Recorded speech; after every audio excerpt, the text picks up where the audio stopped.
Hello guys, this is John here. Welcome to this third episode, I think, third or fourth episode.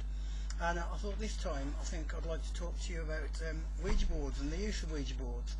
I've had a Ouija board for many years now. I bought an original one actually for a car boot many years ago. There you go, just to show you. It's in the original box. There you go, a bit dog-eared, but there you go. I think the original price was 7 and 6 or something like that. I've had this about, must be about 20 years now as a Ouija board. I'll just show you. So I'll take the box out. There we go. Okay, so this is exactly what you get in a Ouija board. So there you go. That's an original Ouija board, folks. Alright, as you can see, it's a standard sort of board. There you go, with a cover on there. There is some instructions that you get with it, which are on the back of the box, and you get that sheer planchette that you get. Okay, my little piece of glass that's in there has gone missing over the years, unfortunately. And then the instructions are on the back on how to use it. I do feel that Ouija boards are they are just another tool for communication. I mean, there's nothing per se sort of wrong with a Ouija board. It is, after all, just a board with letters on it and a plastic cover. Alright, so there's no evil associated with the board. Although, I'm saying that, like anything else, a Ouija board or any tools or anything like that can be used for good or it can be used for bad. However, I do suggest that a Ouija board shouldn't be used lightly. I think in total, if I've used this 5 times, that's probably as many times as I've used it. It's certainly not used as an everyday tool or anything like that.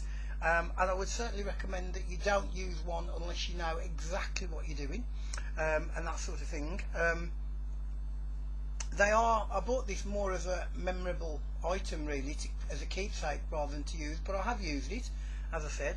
And I think that the reason why Ouija boards get a lot of bad press is obviously because of the media and stuff like that, but also, to be fair, Ouija boards you do tend to find that if you are making a communication through a Ouija board, you do tend to find that you do tend to attract, I don't know whether I want to say lower forms of spirit or lower level spirits, but you do tend to attract the more negative type of influences. Okay, that's not to say that you don't get positive ones through, you do, but you do seem prone to get rather negative responses or negative influences through a Ouija board. And this is why I certainly suggest that always if you're going to use a Ouija board, folks, whether it be one like this or one that you make or anything like this to do with spirit, that you make sure that you're well protected and that you call in your guardians and your spirit guides to watch over you while you're using this. Don't just leave the doors unopened and the doors opened for anything and everything to come through, because believe you me, if there is anything out there that's a little bit negative and you're using one of these, you do stand a really high chance of attracting it with these. I'm saying that though, as I said, as long as you use the correct methods of protection, and as long as you use it with respect, and as long as you treat it with respect, you should be okay. I've never had any bad experiences with a Ouija board. I mean, I've slept with one of these under my bed for years and years and years.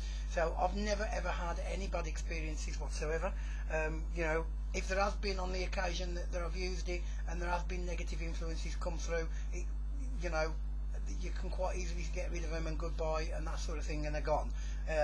Your own spirit guides and your own doorkeepers and gatekeepers should protect you from any negative vibrations that come through on the board and that sort of thing, and any negative influences that come through. But the board itself, as I said, the board itself is just a board. Okay, there's nothing physical, there's nothing spooky about this. It is just a piece of hardboard with some letters on it. Okay, it's what we actually do with the board, and it's the way we use it, and it's the way we use to communicate, and it's who we communicate that makes the board seem as though it's an evil thing to use and it's an evil tool to use. Alright then guys, so that's my take on Ouija boards. Okay, I hope you've enjoyed listening to me, and I hope you've enjoyed the information that I can pass on.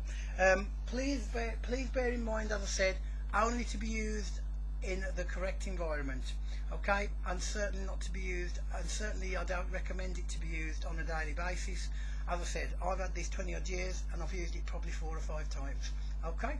So, you know, I have used other boards, okay, and again the same thing. I've done other boards as well and I've had no bad experiences, but always make sure you're well protected, okay. So thanks again guys for listening. Hopefully I'll be doing another episode of my show or of information. You can either join me, that's John Moss, my website is www.orbsuk.co.uk, or you can also reach me from www.nancymaps.net, because me and Nancy are going to be doing lots of shows together and talking about lots of different things. Okay then guys, that's time for me to say goodbye all, and thanks for listening, and I'll see you again soon. Bye for now. Bye.